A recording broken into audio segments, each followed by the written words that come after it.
নার্সিংহোমের বেডের সামনে দাঁড়িয়ে নির্বাক দুর্জয়। আশেপাশে আরও বেশ কিছু মানুষ অপেক্ষমান। মেয়েটার মুখে ব্যান্ডেজ।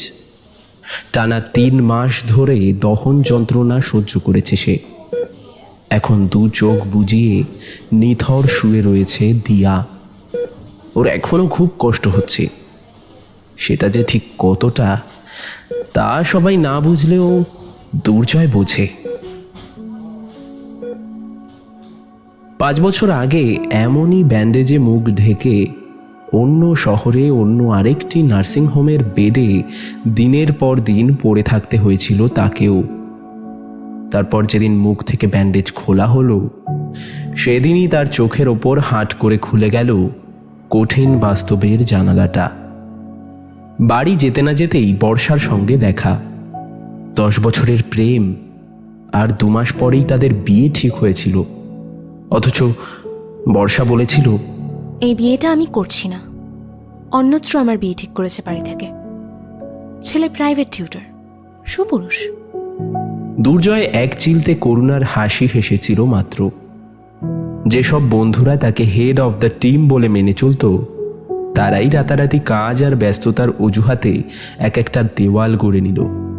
কলেজের বাংলা বিভাগের অধ্যাপক, সুপুরুষ, স্বভাবকবি ডক্টর দুর্জয় সেন, অর্থাৎ দুর্য স্যারের ক্লাস করার জন্য স্টুডেন্টরা, বিশেষত মেয়েরা, যাবতীয় দরকারি কাজ জলাঞ্জলি দিয়ে ক্লাস অ্যাটেন্ড করতে কলেজে আসতো।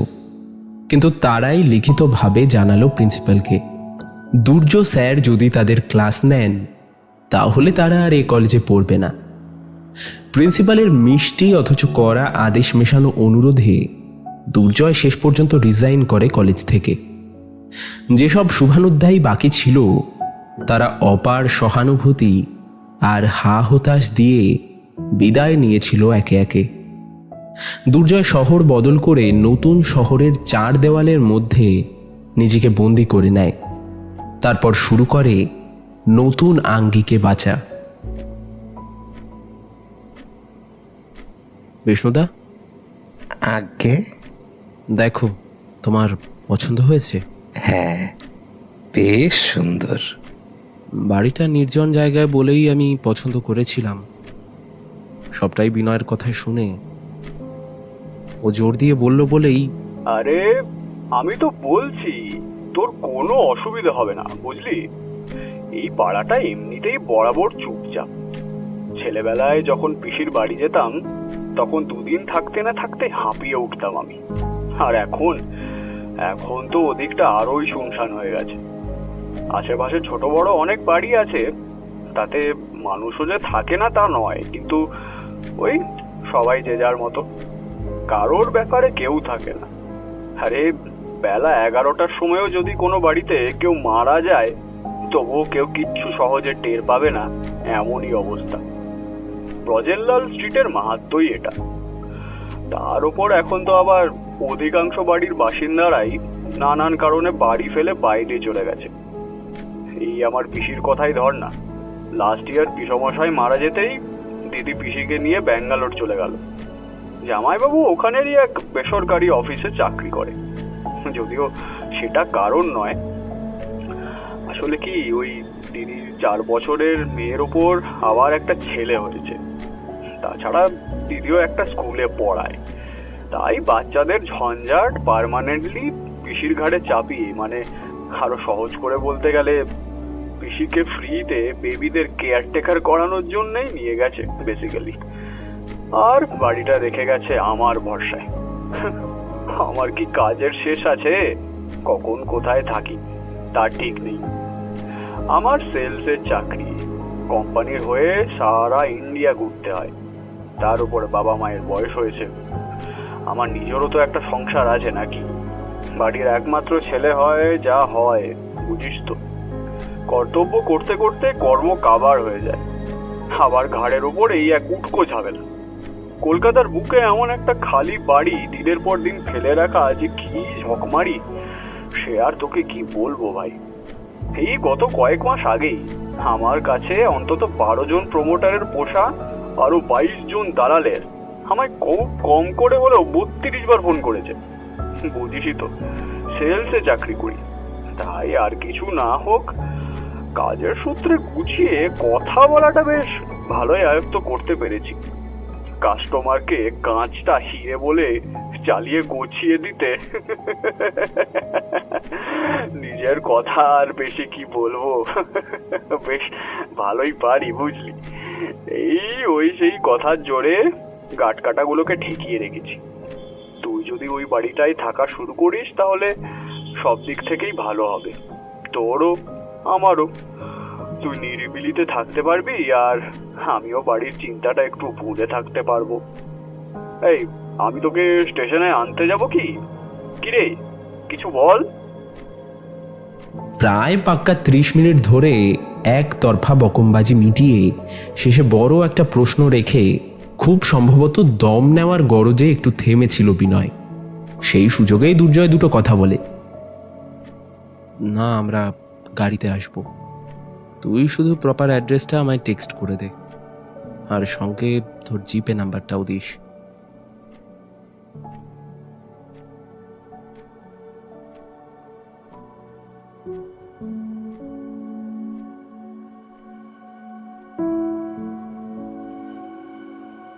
সেদিনের কলটা সেখানেই এন্ড হয়েছিল।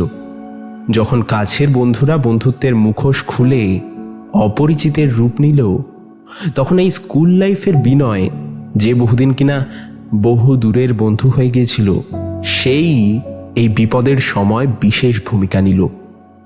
ফোন নাম্বার জোগাড় করে দুর্জয় প্রথম কথা শুরু করে।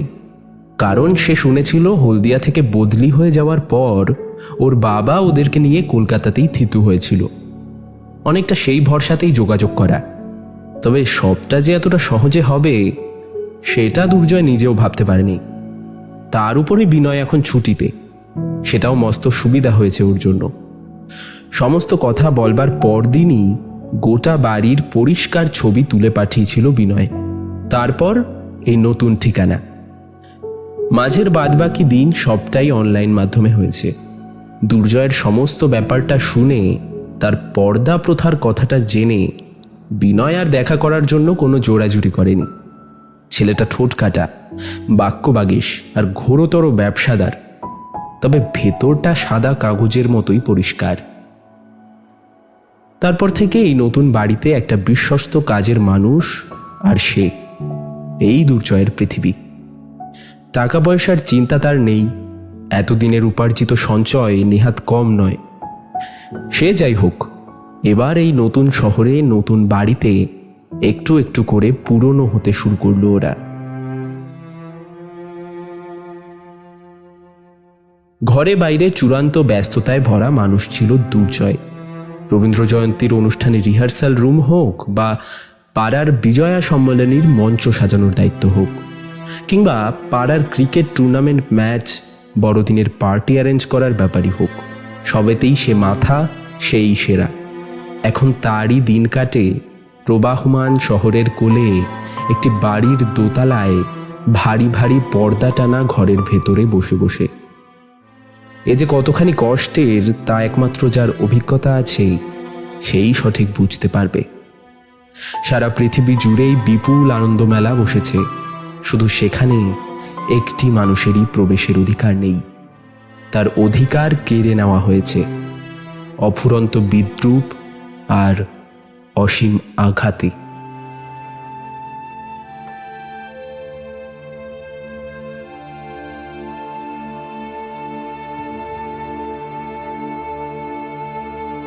কিন্তু দুর্জয় স্বভাব কবি। সে কবিতা ছাড়লেও কবিতা তাকে ছাড়েনি। জীবনের নিয়মই এমন, এক চলে গেলে আর এক তো আসবেই। এখন ভার্চুয়াল জগৎ, ডিজিটালিটি সর্বত্র। এই ডিজিটালিটির দৌলতেই ঘটল একটা অদ্ভুত ঘটনা, যার গন্ধ ছড়িয়ে পড়ল দুর্জয়ের আগামী দিনগুলোতে। কাব্যকথা নামে একটি অনলাইন সাইটে নতুন করে লেখা শুরু করেছিল দুর্জয়। ওখানেই লেখালেখির সূত্রে আলাপ হয় এক লেখিকা দিয়া বোসের সঙ্গে। কাব্যকথার অফিসিয়াল হোয়াটসঅ্যাপ গ্রুপে একদিন দিয়াই প্রথম কথা বলে। দিয়াও অনেকটা ওরই মতো এক প্রকার প্রবাসী বলা চলে। সে আসলে বীরভূমের বৈচি গ্রামের মেয়ে। এখন উত্তর কলকাতারই একটা বাড়িতে পেইং গেস্ট হয়ে থাকে চাকরি সূত্রে। তবে চাকরিটা তার পেশা হলেও নেশাটা হলো লেখালেখি। খুব সুন্দর লেখার ধরন তার। প্রথম দিনই মন কেড়ে নিয়েছিল দুর্জয়ের। যদিও ছোট্ট করে একটা কমেন্ট করা ছাড়া আর সে আর কিছুই করতে পারেনি। আগ বাড়িয়ে মানুষের সঙ্গে আলাপ জমানোর অভ্যেসটা তার আগেই ছিল, এখন আর নেই। তাই নিজের মনের তৃপ্তির জোয়ার সে নিজের মধ্যেই সমাহিত করে রেখেছিল, বাইরে ছড়িয়ে পড়তে দেয়নি। তারপর একদিন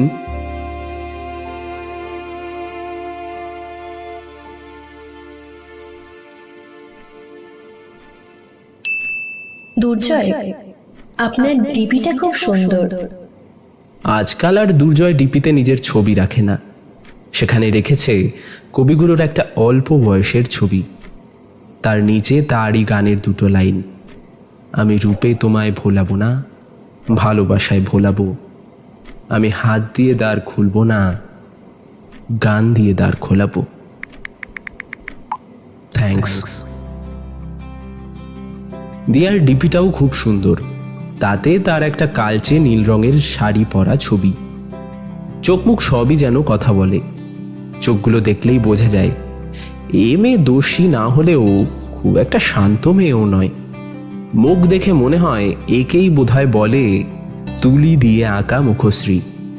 না, মেয়েটা সত্যি সত্যি সুন্দরী। ডিপিটা অনেকক্ষণ জুম করে দেখল দুর্জয়। বর্ষাও সুন্দর ছিল, তবে সেই সৌন্দর্য ছিল উদ্ধত্ত মাখা। আর এই মুখ শরতের আকাশের মতোই নির্মল। চ্যাটে কিছু কথা কবিতার মতো করে গুছিয়ে লিখতে গিয়ে কিছুটা লিখেই সবটা মুছে দিল একেবারে।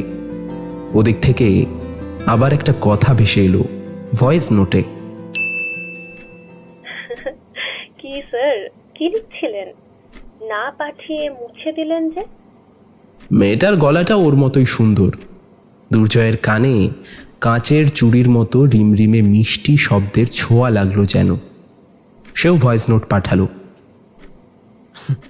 কিছু না, এমনি। এমনি? এমনি বলে পৃথিবীতে কিছু হয় নাকি? এই যে শীতের শেষে বসন্ত আসে, তারও তো একটা কারণ আছে। আচ্ছা বলুন তো, কেন আসে? মেয়েটা সুন্দর হলেও স্বভাবে বেশ বাচাল, সেটা বোঝে দুর্জয়।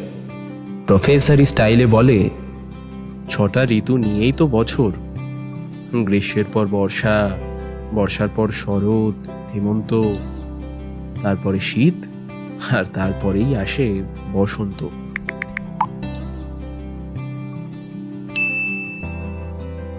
ধুর মশাই, আমি ন্যাচারাল সায়েন্সের স্টুডেন্ট, তাই আমার কাছে আপনাকে আর এই বিষয়ে কোনো ব্যাখ্যা করতে হবে না, বুঝলেন?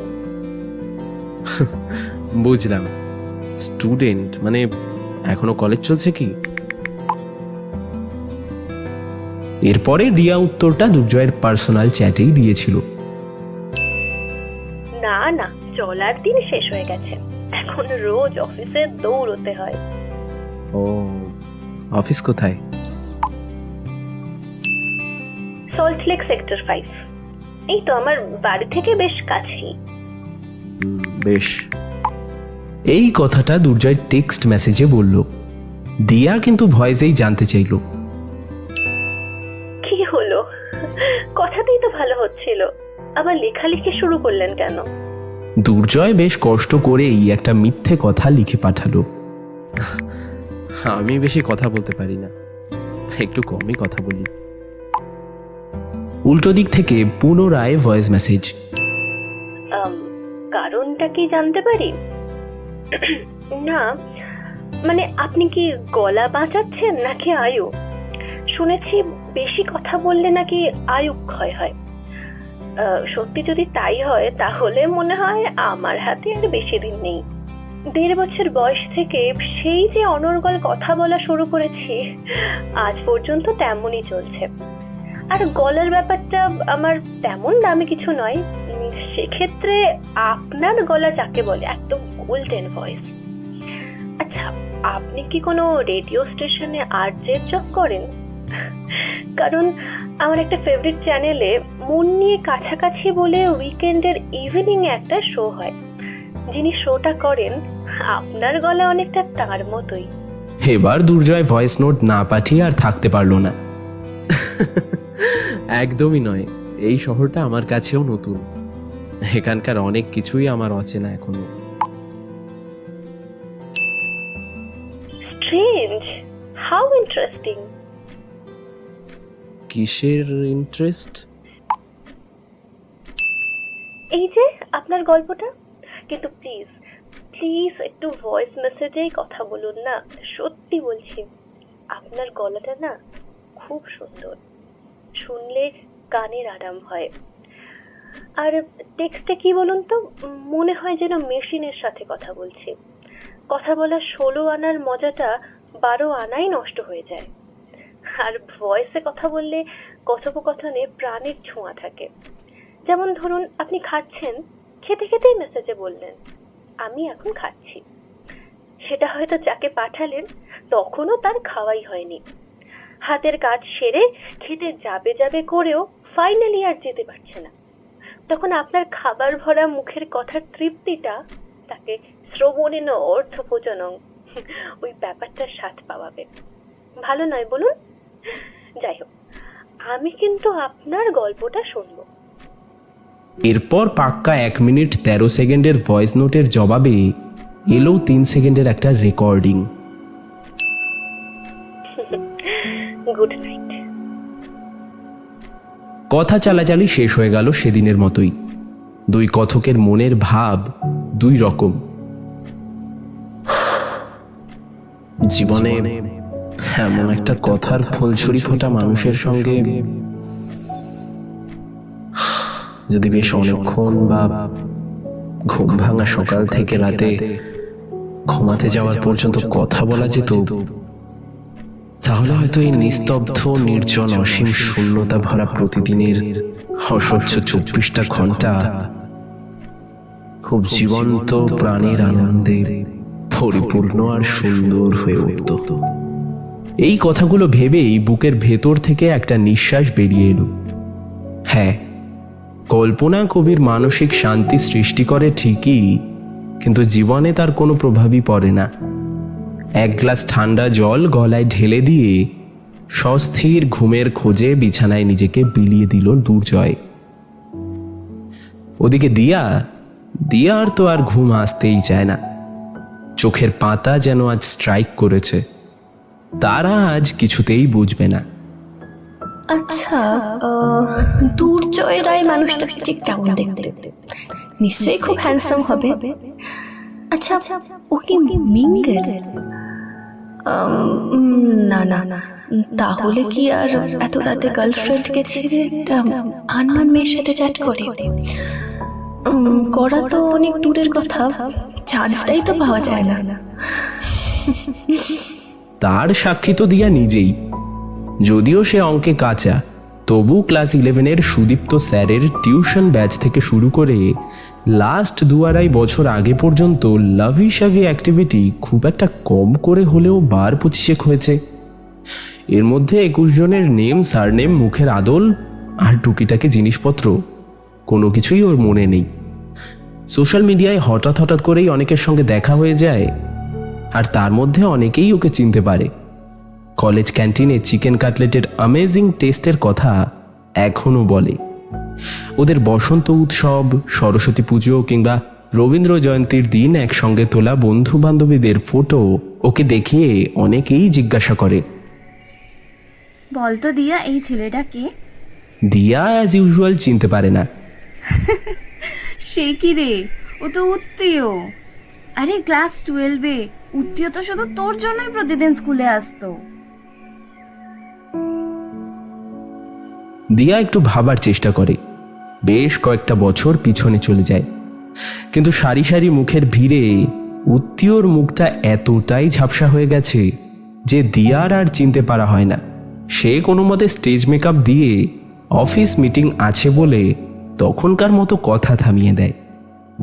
ওইসব প্রেম টেম অনেক হয়েছে, এবার সে ভালোবাসবে, সত্যিকারের ভালোবাসা। খুব ভালোবাসবে কাউকে, ওকেও ভালোবাসবে কেউ। সেই ভালোবাসা যার মধ্যে রয়েছে হারিয়ে ফেলার ভয়, বুকের মধ্যে একটা চিনচিনে ব্যথার মতো অনুভূতি। চোখের আড়াল হলেই কেমন পাগল পাগল লাগবে, রাগ হলে গলা ছেড়ে চিৎকার করে ঝগড়া করবে, দুঃখ পেলে তাকে জড়িয়ে ধরে দু চোখ ভরে কাঁদবে। জ্বরের সময় ওর কপালের উপর কেউ একটা ঠান্ডা হাতের ছোঁয়াটুকু ঢেলে দেবে মন খুলে। কখনো খুব বৃষ্টি হলে বাইরে একটা সিঁড়ির নিচে গিয়ে দুজনে বসবে।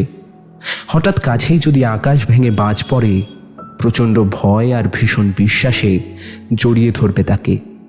ওর কাঁপতে থাকা ঠোঁট দুটো নিজের ঠোঁটের উষ্ণতায় ডুবিয়ে স্থির করে দেবে কেউ। এমন একটা মানুষ। কিন্তু সে কে? দিয়া কবে তার দেখা পাবে? এইসবই ভাবতে ভাবতে ঘুমিয়ে পড়ল দিয়া। তবে সে শুধু সেই রাতের মতোই।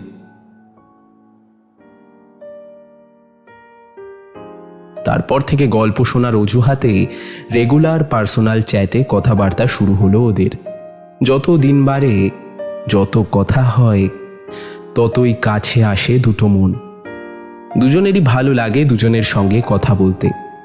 অনেক বিষয়ে অমিল থাকলেও বেশ কিছু বিষয়ে দুজনের পছন্দ এমন দারুণভাবে মিলে যায়, ঠিক যেন সিনেমা। দিয়ার মন গ্রিন সিগন্যাল দেখাতে থাকে মাঝে মাঝে। সবটা বুঝেও দিয়া অবশ্য বিশেষ পাত্তা দেয় না সেটা। তার কারণ অনেকটাই একে অপরের সঙ্গে জানাজানি হলেও অপর দিকের অন্ধকারটা এখনো কাটেনি। এর মধ্যে সব বিষয়েরই কম বেশি ছাপ পড়ে দুর্জয়ের মনে। দুর্জয়ও মনের ভুলে সহজ করে ফেলে নিজের সত্তাকে। বেশ নরম চালে দুজনের কথাবার্তা চলতে থাকে। আবার হঠাৎ কোথাও একটা কিসের যেন ধাক্কা লেগে শামুকের মতো নিজেকে গুটিয়ে নেয় দুর্জয়। মুখ ফুটে কিছু জিজ্ঞাসা না করতেই দিয়া নিজের ব্যাপারে সবটা বলে ফেলেছে। সে বাড়ির একমাত্র মেয়ে, সবারই বড় আদরের। এভাবে দূর দেশে একা সে চাকরি করবে, এ ব্যাপারে কারোরই মতামত ছিল না বাড়িতে। কিন্তু সে ছোটবেলা থেকেই ঠিক করে রেখেছিল, বড় হয়ে পড়াশোনা শিখে সে চাকরি করবে, নিজের পায়ে দাঁড়িয়ে স্বতন্ত্র আইডেন্টিটি গড়ে তুলবে। কাজটা খুব একটা সহজ হয়নি, কিন্তু তারও নাম দিয়া। যেটা সে ভাবে সেটা সে করেই ছাড়বে, এটাই তার নীতি। দুর্জয়ও নিজের ব্যাপারে যতটা বলা যায় ততটা সুকৌশলে বলেছে। তার ষষ্ঠ ইন্দ্রিয় তাকে জানান দিচ্ছিল যে এই মেয়েটা তাকে অন্য ঘরানায় কল্পনা করে। যেমন একদিন দিয়াদের অফিসে কোনো একটা পার্টি ছিল, সেখানে দিয়া সুন্দর করে সেজে একটা নিজের ছবি তুলেছিল। সেটা ওকে পাঠিয়ে জানতে চেয়েছিল, বলো তো কেমন লাগছে। ছবিটা দেখে মনে হয়েছিল এখানে কালিদাসের উপমার বড় প্রয়োজন। তবে দুর্জয় যথেষ্ট পাকা অভিনেতার মতো অভিনয় চালিয়ে গিয়েছিল। নিজেকে সামলে মহাকৃপণ হয়ে দুর্জয় বলেছিল, নাইস। আচ্ছা, তুমি তো আমাকে প্রপারলি দেখেছো, তোমার কি মনে হয় আমি ঠিক কেমন মেয়ে? তার মানে?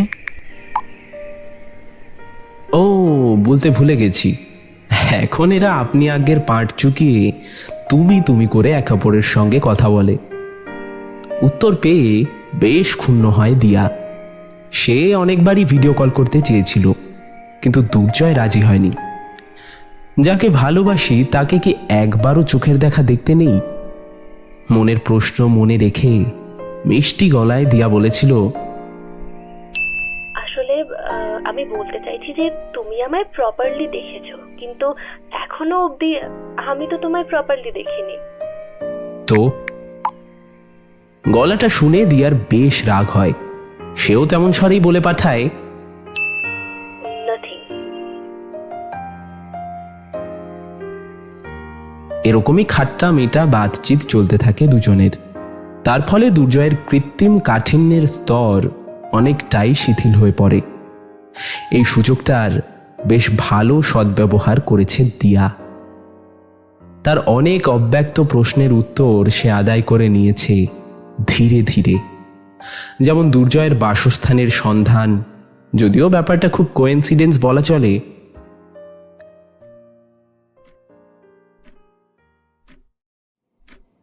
এভাবেই একদিন কথাবার্তা শুরু হয়েছিল বর্তমান সময়ের মানুষদের প্রতিযোগিতামূলকভাবে সারাদিন ইঁদুর দৌড়ে চলার প্রসঙ্গে।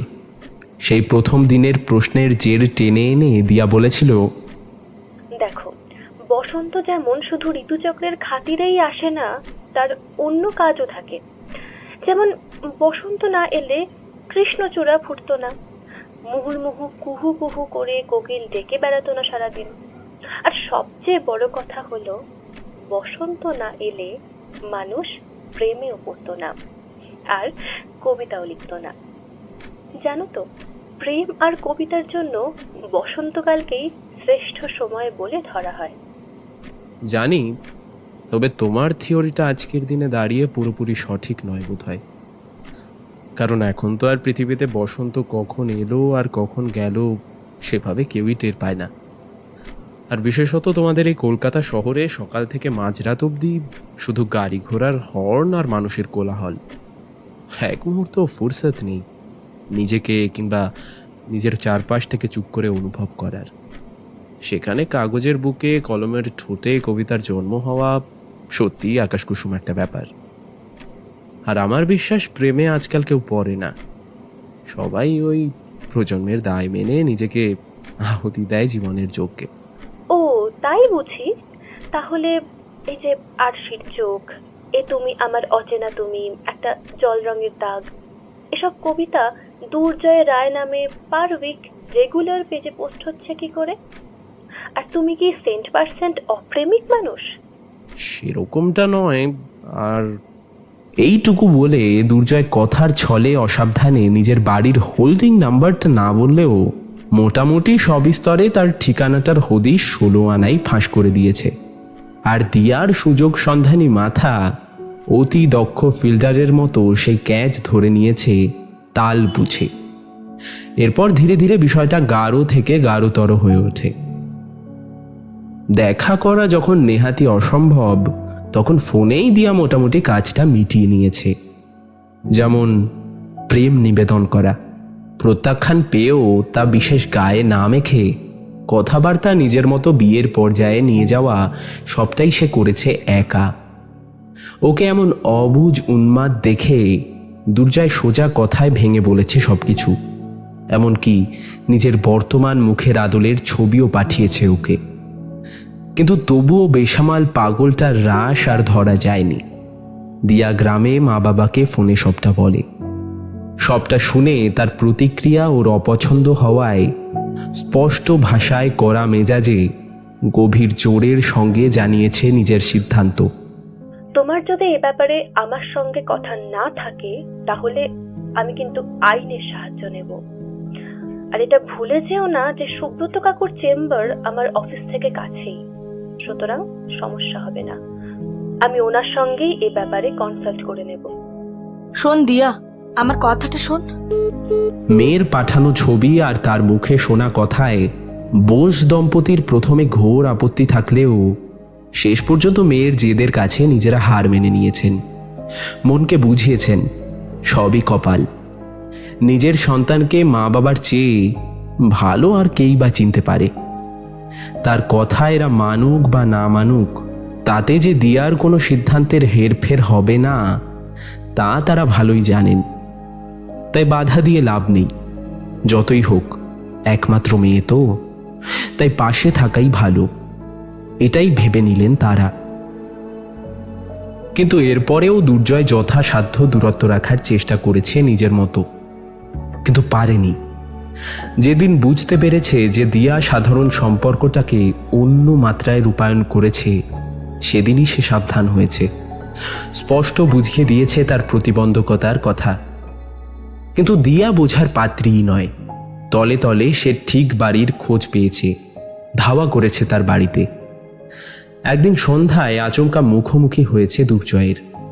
বিষ্ণুদা সেদিন গিয়েছে দেশের বাড়িতে। বাড়িতে সে একা মাথায় ঠান্ডা মাস্টারি কায়দায় বুঝিয়ে বলেছে সবটা দিয়াকে। দিয়া তবুও নাছোড়বান্দা, শক্ত মনের মেয়ে। আমি তোমায় ভালোবাসি, তোমায় বিয়ে করে তোমার সঙ্গে থাকতে চাই, এটুকুই তো চাওয়া। তোমার অতীত অভিজ্ঞতা বা তোমার মুখ কোনোটাই আমার কাছে কোনো ম্যাটার করে না। আমি তোমার লেখার প্রেমে পড়েছি, আর আমি তোমার প্রেমে পড়েছি, দ্যাটস ইট। প্রেমে পড়নি তুমি, পাগল হয়ে গেছো।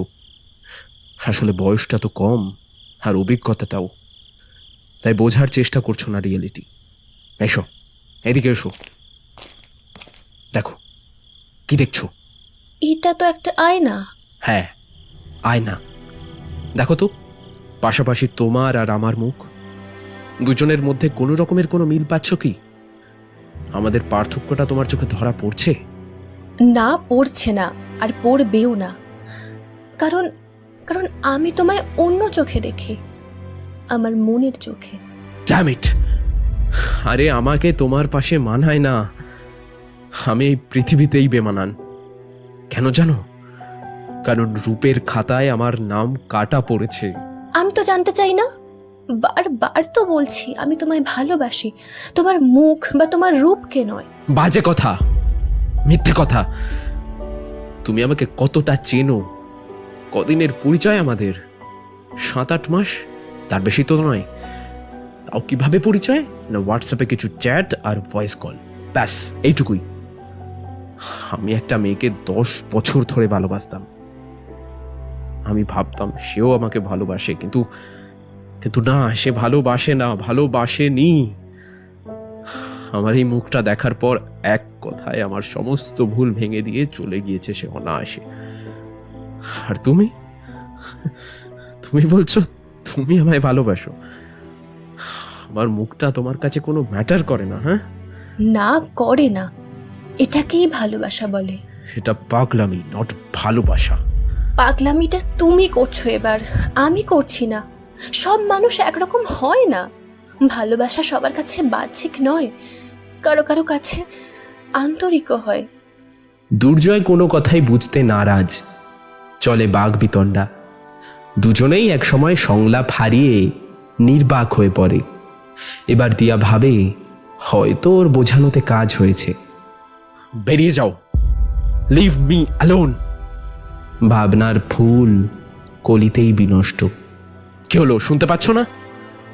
আমি তো তোমায় চলে যেতে বললাম। Diya, get out. I say get out. Durjoy, Durjoy, I love you, I love you, really I love you. Diya আচমকা দুর্জয়কে সবলে জড়িয়ে ধরে।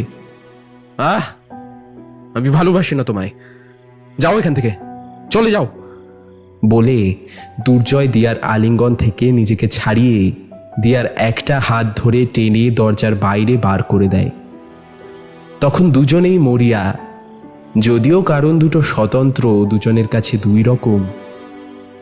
দিয়ার চোখে তখন জল, চুল এলোমেলো, ঘরের আলো তার মুখে কোনাকুনি ভাবে এসে পড়েছে। যাবার আগে সে একবার দুর্জয়ের চোখে চোখ রেখে বলে,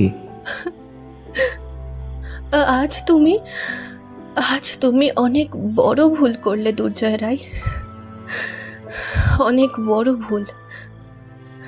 এত বড় ভুল যে প্রাণপণে চাইলেও এর সংশোধন করতে পারবে না। সারাটা জীবন এই ভুলের আগুন পোড়াবে তোমায়। তুমিও ঠিক এইরকম ভাবে আমার মতো কাঁদবে। আজ ঠিক যেমন ভাবে আমি কাঁদছি, এমনই তুমিও কাঁদবে, একদিন কাঁদবেই। দুর্জয় চোখের জল গড়িয়ে পড়তে দেয়নি। সে না ছেলে, একটা মেয়ের সামনে তাকে কি কাঁদতে আছে নাকি? তাই তার কান্না বাষ্প হয়ে মেঘ জমিয়েছে বুকে। সেই মেঘ জমা স্বরে সে বলেছিল, আমি কোনো ভুল করিনি। আমি তোমায় একটা বড় ভুল করার হাত থেকে বাঁচিয়ে দিলাম। আজ তুমি উত্তেজনার বশে সেটা বুঝতে পারছো না, কিন্তু একদিন বুঝবে। সেদিন মনে মনে আমার প্রতি কৃতজ্ঞতা স্বীকার করবে তুমি। ওকে, জাস্ট ওয়েট অ্যান্ড ওয়াচ। কথাটা বলে দিয়া চলে যায়। দুর্জয়ের অতীত, বর্তমান, ভবিষ্যৎ সব একাকার হয়ে মুহূর্তে তাকে পাগল করে তোলে। প্রচণ্ড অস্থিরতা পেয়ে বসে তাকে। বড় অশান্ত মন। একটু শান্তি কোথায় পাই আমি? একটু শান্তি কোথায় পাই? ভাবতে ভাবতে দুর্জয় একতলায় বিষ্ণুদার ঘরের দরজা খুলে ভেতরে ঢুকে আলো জ্বালে। শান্তি এখানেই আছে। বিষ্ণুদার মেয়ে ফুলি মারা যাওয়ার পর থেকেই প্রতি রাতে শান্তি খুঁজে পায় রঙিন জলের আশ্রয়ে। এতদিন পর্যন্ত দুর্জয় বিষয়টাকে ঘৃণার চোখে দেখলেও কখনো তাকে এ বিষয়ে কিছু বলেনি, কারণ সে জানে সর্বস্ব হারানোর জ্বালা ভুলে একটু শান্তিতে ঘুমানোর জন্যই তো এই কাজ করে বিষ্ণুদা। একটু খুঁজতেই হাতে পেয়ে গেল সে যা চাইছিল। বিষ্ণুদার খাটের নিচে কয়েকটা পুরোপুরি অক্ষত বোতল পাওয়া গেল। ঢাকনা খুলে তরল শান্তি গলাৎকরণ করল দুর্জয়। জীবনে এই প্রথমবার মাতাল হলো সে।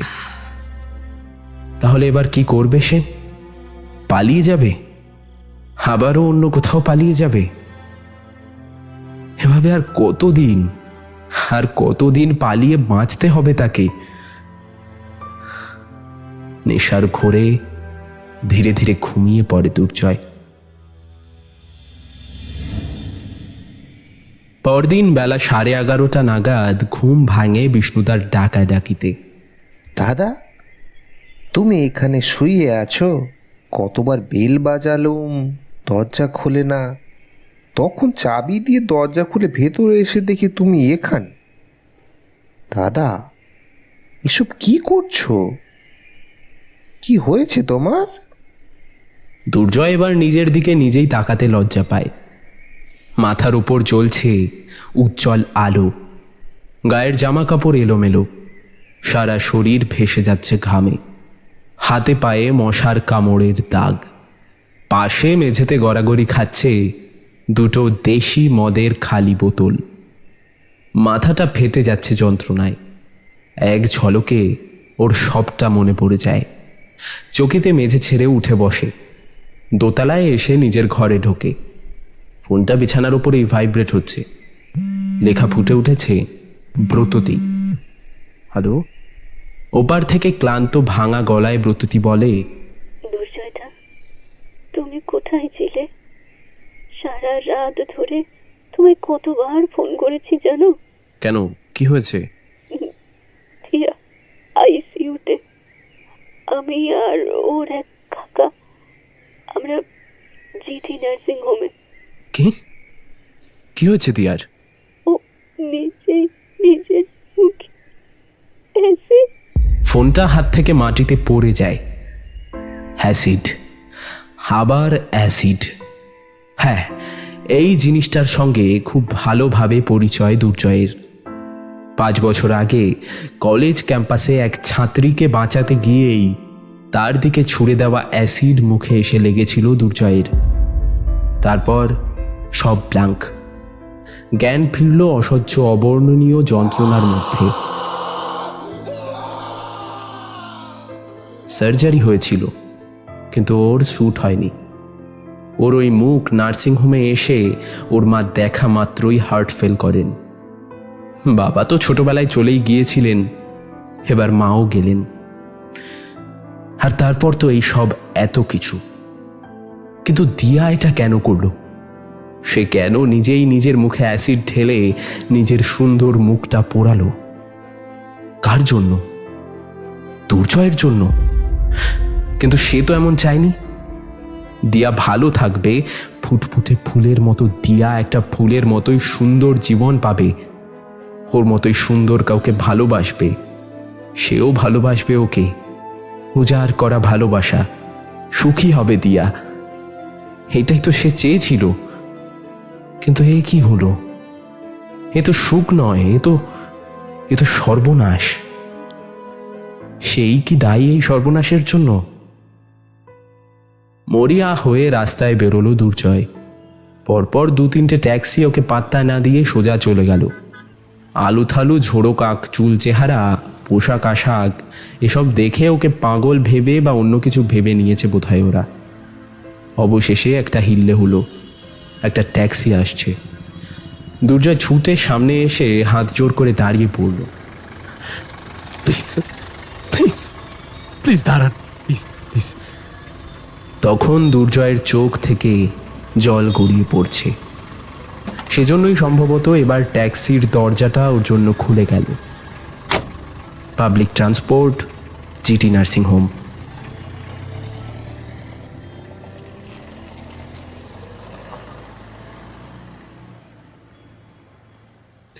নার্সিংহোমে পৌঁছতেই অনেকে অনেকভাবে তাকালো ওর দিকে। আজ আর কিছুই গায়ে মাখল না দুর্জয়। কিছু যায় আসে না তার। সব ভয়, সব জড়তা যেন মন্ত্র বলে ভ্যানিশ হয়ে গিয়েছে। রিসেপশনে ঢুকেই, excuse me, yes. Acid case, দিয়া বস। হ্যাঁ, 3 তলায় ডান দিকে রুম নম্বর 303। 3 তলার প্যাসেজে দেখা হয় ব্রততির সঙ্গে। দিয়া কোথায়? আঙুলের ইশারায় একদিকে দেখায় ব্রততী, সেদিকেই পা বাড়ায় দুর্জয়। দাঁড়াও, আইসিইউতে কাউকে ঢুকতে দেয় না। কথাটা দুর্জয়ের জানা, তবুও এমন সময় মন তো আর মানতে চায় না। বোধহয় সেই জন্যই বোকার মতো বলে, তাহলে? ধপ করে বসে পড়ে দুর্জয়। এসব এসব কি করে হলো ব্রত? কি করে হলো? ব্রততী নিজের জলের বোতলটা ওর হাতে তুলে দিয়ে বলে, নাও, এটা ধরো। তোমায় খুব বিধ্বস্ত দেখাচ্ছে। এই সময় ব্রততীর এমন বন্ধুত্বপূর্ণ ব্যবহার দুর্জয়কে বেশ মুগ্ধ করে। দিয়া যে পাড়াতে পিজিতে থাকে সেই পাড়াতেই ব্রততীর বাড়ি। তবে বন্ধুত্বের কারণ আরও একটা আছে। ওরা দুজন একই অফিসে জব করে। ব্রততী কাব্যকথা সাইটের রেগুলার ফলোয়ার। সেখানেই দুর্জয় আর দিয়ার লেখালেখিতে কমেন্ট করা থেকে শুরু করে তারপর পার্সোনাল চ্যাটিং, এরপর ওদের ফ্রেন্ডশিপ হয়ে গিয়েছে। সে এখন দুজনেরই কমন ফ্রেন্ড। কাল সন্ধ্যায় আমাকে বাড়িতে ডেকেছিল দিয়া। গিয়ে দেখি ওর এক কাকু আগেই দরজার সামনে দাঁড়িয়ে আছেন। পরে জেনেছি তিনি একজন লয়ার। যাই হোক, আমার কাছে চাবি ছিল, দিয়া বাড়িতে নেই, তাই আমি দরজা খুলে ভিতরে নিয়ে গিয়ে কাকুকে বসালাম। দিয়াকে ফোন করলাম। একটু পরেই আসছি, তুমি একটু কাকুকে বসিয়ে রাখো, আমি আসছি বলেছিল দিয়া। আমরা বসে আছি, দিয়া আর আসে না। ফোন করলেও ধরে না। কাকু উঠে চলে যাবেন এমন সময় ঝড়ের মতো দিয়া এলো। কি দিয়া, এত দেরি করলে যে? সরি কাকু, আসলে আপনার অনেকটা সময় নষ্ট হলো। ঠিক আছে, আপনি এবার আসুন। তুমি যে বললে রেজিস্ট্রির ব্যাপারে কথা বলবে, আমি তো পেপার সব রেডি করে আনলাম। পরে। ব্রত, তুমিও এসো এখন। বলে অদ্ভুতভাবে ভিতরে চলে গেল। আমরা দুজনের মুখ চাওয়াচাই করলাম। তারপর বেরিয়েও এলাম।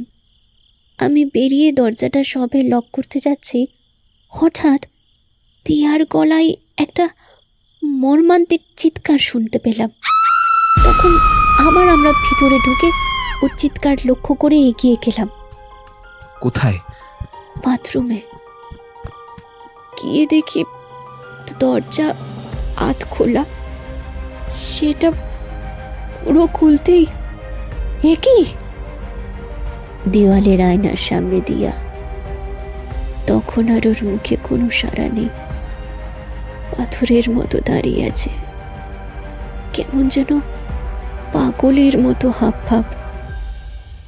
আমরাও যেন পাথর হয়ে গেছি। নাক চলে যাচ্ছে অ্যাসিডের গন্ধে। বাথরুমের আলোয় দেখলাম দিয়ার পায়ের কাছে মাটিতে পড়ে আছে একটা খালি অ্যাসিডের শিশি। দিয়া! তারপরে এখানে আসবার পথে গাড়িতে কাকু কাকিমাকে খবর দিয়েছি, ওরাও এই এলো বলে। কলকাতায় তো আর কেউ এমন নেই যাকে এ সময় পাশে চাইব, তাই তোমাকেই বারবার ফোন করছিলাম, কিন্তু কোনো রেসপন্স পাইনি। তবু আমি হাল ছাড়িনি। শেষ পর্যন্ত তুমি ফোন ধরলে। কাকু কোথায়? এটা তো পুলিশ কেস, পুলিশ এসেছিল, কাকু ওদের সঙ্গেই গেছেন। কি সব ফর্মালিটি আছে। ওরা সন্দেহ করছে নিশ্চয়ই এর পেছনে এমন কেউ আছে যে সব কিছুর জন্য দায়ী। দায়ী? হ্যাঁ দায়ী, দায়ী আমি দায়ী। না দুর্যোধা, তুমি দায়ী নও, আজকের জন্যও নও, 5 বছর আগের সেই ঘটনার জন্যও নও। দায়ী সমাজ, পরিস্থিতি, দায়ী মানুষের প্রতিবন্ধ দৃষ্টিভঙ্গি, ব্যর্থতা আমাদের, দায়ী আমরা, তুমি নও। ব্রত, তুমি মানে মানে তুমি এসব কি করে জানলে? কি করে জানলাম? আমি তো জানি, কিন্তু তুমি বোধহয় আমায় চিনতে পারোনি। আমি বর্ষা সেনের বোন, সত্যতি সেন। যদিও দিদি এখন আর সেন নেই, যাই হোক, আমি তোমায় খুব ভালো করে চিনি। সবচেয়ে বেশি চিনি তোমার লেখনী। জানো, আমি দিদির থেকে তোমার কবিতার খাতাটা চেয়ে নিয়ে নিজের কাছে রেখেছি। এখনো মাঝে মাঝে পড়ি আর পড়ে উজ্জীবিত হই। হলদিয়ার বাড়িতে কয়েকবার দেখাও হয়েছে তোমার সঙ্গে, কিন্তু তোমার মনে নেই, অবশ্য থাকার কথাও নয়। তখন আমি অনেকটাই ছোট ছিলাম। আর আমি তো বরাবর হলদিয়ায় থাকিনি, কলকাতায় মামার বাড়িতে থেকেছি। তারপর হায়ার স্টাডি, চাকরি সবই এই কলকাতাতে। একদিন হঠাৎ সোশ্যাল মিডিয়ায় একটা লেখা পড়লাম, নিচে দেখলাম কলমে দুর্জয় রায়। কি ভীষণ যে খুশি হয়েছিলাম তা বলে বোঝাতে পারবো না। আর আমার বুঝতে একটু সময় লাগেনি যে এই দুর্জয় সেই হলদিয়ার দুর্জয় রায়। তারপর তো সব জানাই। কিন্তু এ কথা তুমি আমাকে এতদিনে বলনি কেন? বলতে পারো ইচ্ছা করে। দিদি যা করেছে, তারপর তার পরিচয়ে আমি আর তোমার কাছে পরিচিতি দিতে চাইনি। কিন্তু দেখো, আজ সব মিলে মিশে কেমন যেন একাকার হয়ে গেল। দিয়া খুব ভালো মেয়ে, ও খুব ভালো মানুষ। যেদিন ওর মুখে ওর মনের কথা শুনলাম, তোমার কথা শুনলাম, সেদিনই আমি মনে মনে ঠিক করেছিলাম এক্ষেত্রে আমি সাধ্যমতো দিয়ার পাশে থাকব। আমি জানতাম কাজটা মোটেও সহজ হবে না, আর বিষয়টা তুমি মোটেও মেনে নেবে না, কিন্তু মেয়েটা যে এরকম পাগলামি করবে, সব কিছুর ফলাফল যে এমন এমন মারাত্মক হবে, বিশ্বাস করো আমি তা কল্পনাও করতে পারিনি। ইনফ্যাক্ট এখনো। বুঝলাম। তারপর কিছুক্ষণ কারোর মুখে কোনো কথা নেই। একসময় মৌনতা ভেঙে দুর্জয় বলে ওঠে, আচ্ছা, একটা বারও কি আমি ওকে চোখের দেখা দেখতে পারবো না? না, পাবে না। 24 ঘন্টার আগে দেখতে দেবে না ওরা। আমি অনেক বলেছি, লাভ হয়নি।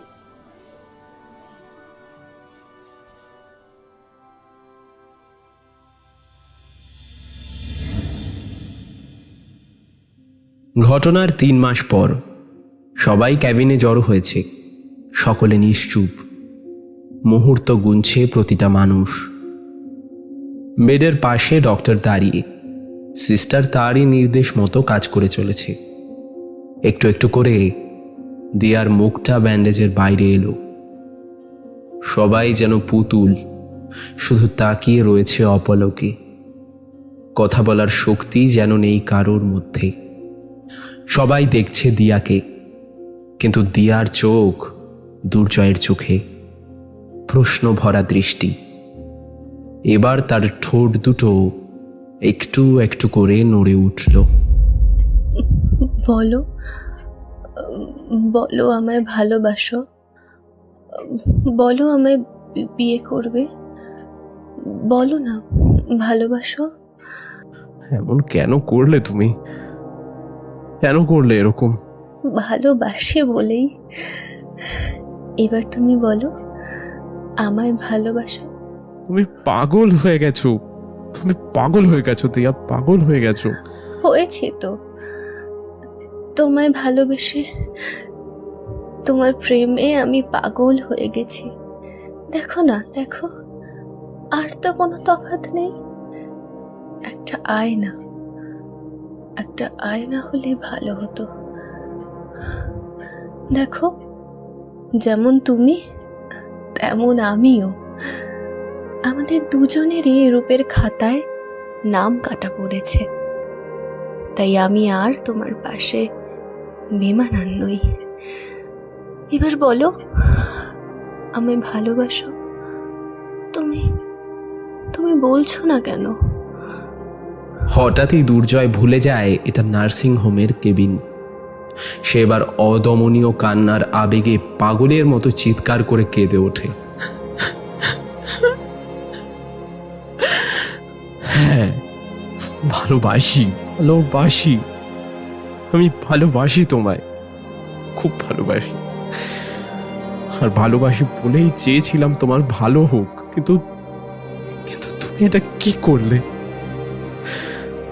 ভালোবাসা কি মানুষকে এমন যন্ত্রণা দেয়? আমি যে তোমার কাছে চির অপরাধী হয়ে গেলাম দিয়া।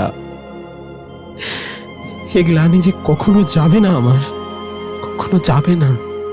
এটা গ্লানি নয়, এটা অরূপ ভালোবাসা। এই ভালোবাসায় কোনো রূপের কারবার নেই, সৌন্দর্যের দেনা পাওনা নেই, কিচ্ছু নেই। যা আছে শুধু ভালোবাসা। আমি তোমায় ভালোবাসি, আর তুমিও আমায়।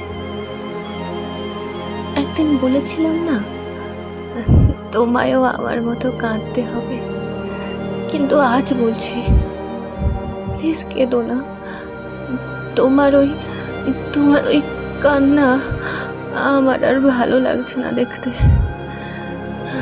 বলেই হাওয়ায় নিজের হাতটা ভাসিয়ে দিল দিয়া। দুর্জয় এগিয়ে এসে সেই হাতটাই চেপে ধরল নিজের বুকের উপর।